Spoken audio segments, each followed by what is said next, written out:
This is a man with an incredibly high IQ who helped thousands of children in his years as an educator.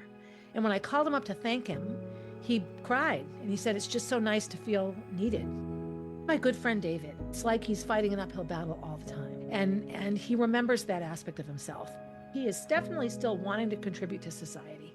He was super helpful with me last week on a school board issue. And so this hurts me and makes me sad. And I'm surrounded by it.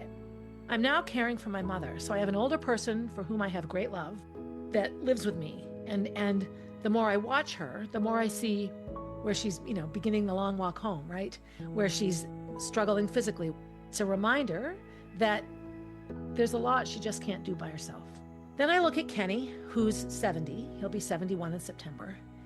And all of the myriad health issues he's had. And I worry, am I expecting too much of him? I wake up at night and I'm worried. I have a body that's already showing signs that it isn't what it used to be. I'm 62. I'll be 63 in July. So I'm clearly at a place in life where I have far less ahead of me than behind me. I just need support in my role as an aging human with a little boy and a caretaker to people who are aging much faster than I am. I know on the school board, I'm just another person who doesn't want to let go of the past. I should move on and let the people 20 years younger than me take over. And acknowledgement that I'm not ready to be here. I'm not ready to step aside, nor should I. I have two really good friends from high school. They just don't ever stop remaining connected to their families. And my family, we connect, but not at all like these families do. When I wake up in the middle of the night, because it's a lot of self-reflection. Have I lived a good life? Am I ready to be where I am? If I had not had Jack, what would I be doing? And I never once didn't think about my age when it came to having Jack.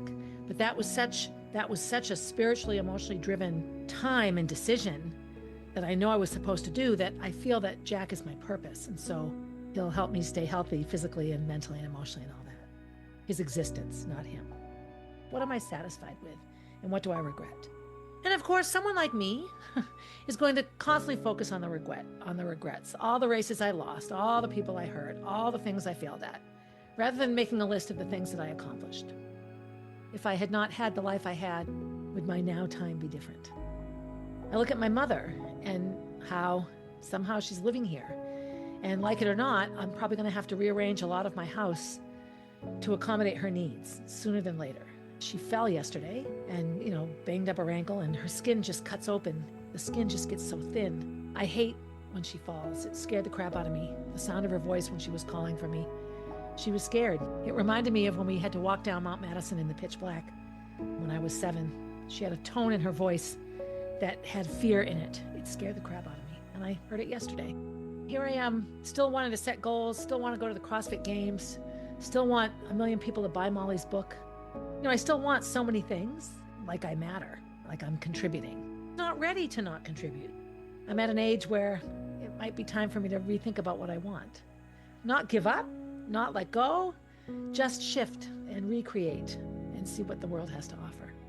I'm pondering my life as somebody old enough to collect Social Security on one level, but young enough at heart and body and mind to kick ass in a CrossFit gym on a pretty regular basis. So, who am I and why am I here?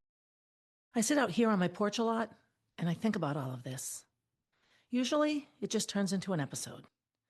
But if you want to sit with me a little longer, I write some extra thoughts down and they end up in my newsletter.